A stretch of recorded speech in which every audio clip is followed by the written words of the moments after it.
Olá, sejam todos muito bem-vindos ao canal Luz Acesa. Meu nome é Viviane e este é o segundo vídeo da série Ufologia. E para esta semana eu trouxe um caso que aconteceu no Maranhão, que intrigou cientistas do Brasil e do resto do mundo. Lá tem uma ilha misteriosa cheia de relatos de avistamentos de bolas de fogo no céu. Será um fenômeno terrestre ou extraterrestre? Até hoje não temos resposta para isso, e na dúvida é melhor deixar a luz acesa.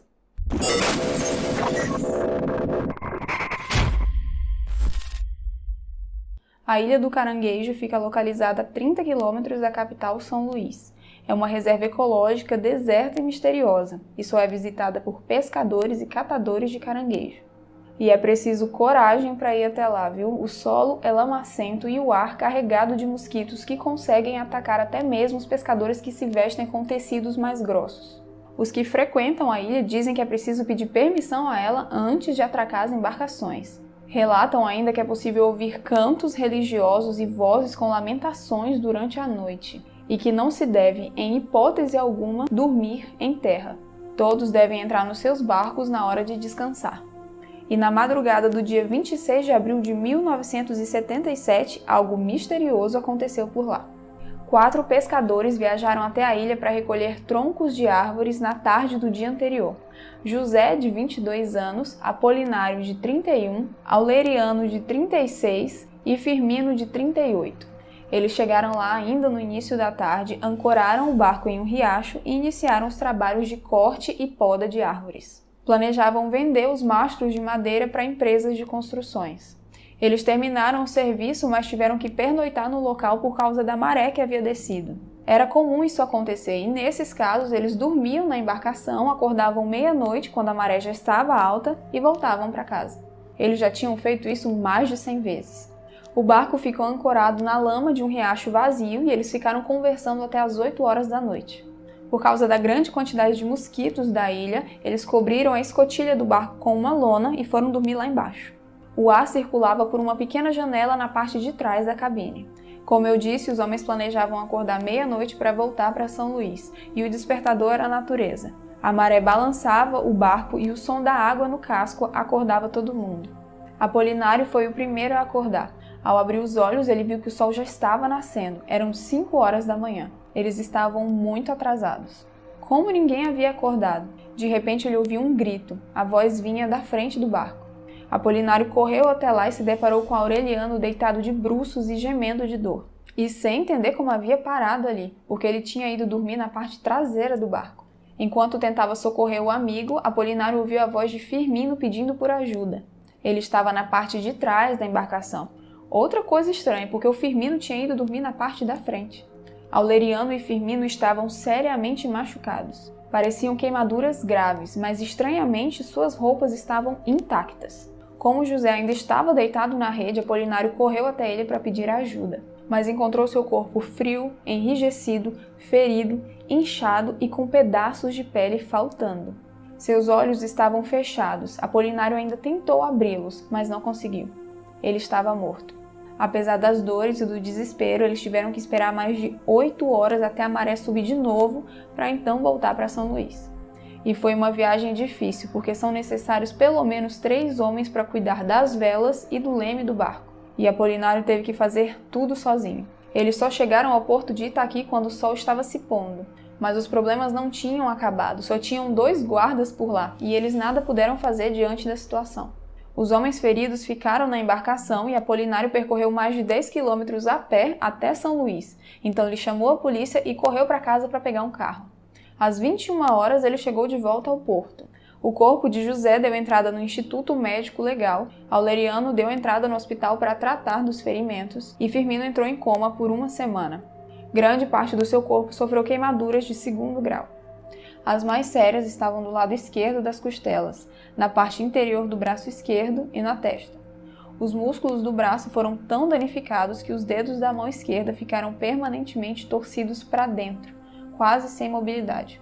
Seu corpo estava cheio de edemas. O relatório médico de José informou a ausência de cortes e hematomas pelo corpo. Já o atestado médico declarou que José sofreu um acidente vascular cerebral, causado por hipertensão arterial, como consequência de um choque emocional.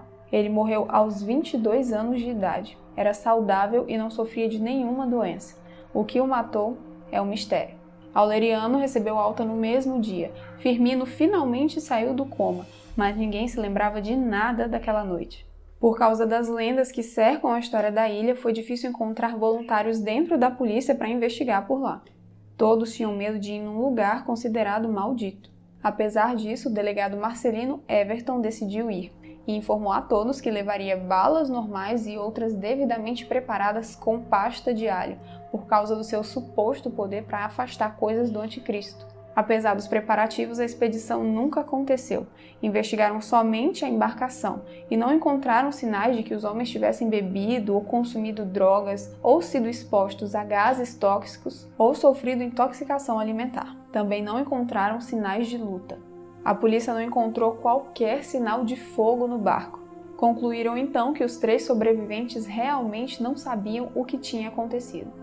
O médico Carneiro Belfort disse ter ouvido Firmino murmurar, antes de desmaiar, que tinha visto um rastro de fogo passando pelo lado de fora do barco. Para o policial técnico Jucilmo Salazar, a causa da morte de José foi uma descarga elétrica procedente de um fenômeno natural. Mas Salazar não pôde explicar como o fenômeno não queimou a lona que eles colocaram na entrada do sótão para impedir a entrada de mosquitos. Nem mesmo explicou como as roupas dos homens não foram afetadas. Os 3 sobreviventes passaram por sessões de hipnose profundas com renomados especialistas do país, mas não conseguiram se lembrar de nada, nem mesmo daquele fogo que Firmino disse ter visto do lado de fora do barco. Foram quase 10 horas de hipnose. Todos se recordaram com perfeição do que fizeram até o momento da dormida, mas a próxima lembrança já é de Apolinário socorrendo. Com mais de 40 anos de experiência em hipnose, o Dr. Lago diz que a amnésia pode ter sido provocada por uma forte emoção. Ele ainda levantou outra hipótese. Os homens poderiam ter sido condicionados hipnoticamente a não se lembrar de nada. Ainda assim permanece o questionamento: quem ou o que fez isso? Em 3 de junho daquele mesmo ano, um pescador, também chamado José, pescava naquela região junto de um amigo quando foi lançado ao mar por uma faísca cósmica. Ele morreu no mesmo local. Seu cadáver, em adiantado estado de decomposição, foi encontrado 3 dias depois, perto da Baía de Ribamar.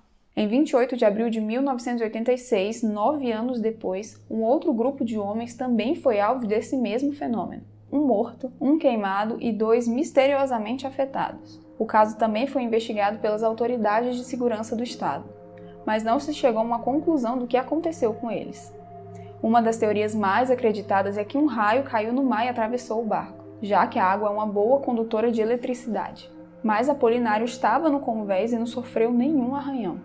A lona que os protegia de mosquitos estava intacta, e as roupas dos homens não foram danificadas. Além do mais, o aeroporto da capital fica a 4 quilômetros a nordeste da Ilha do Caranguejo. Os registros da estação meteorológica indicavam uma noite calma e limpa. Mas e você, o que acha? O que aconteceu naquela madrugada? Um raio mataria um homem e queimaria outros 2 sem danificar suas roupas? Por que Firmino e Aureliano dormiram em um lugar e acordaram em outro? Por que Apolinário não sofreu nenhum arranhão? Comenta aqui pra mim e se inscreve no canal. Semana que vem eu tô de volta. Tchau!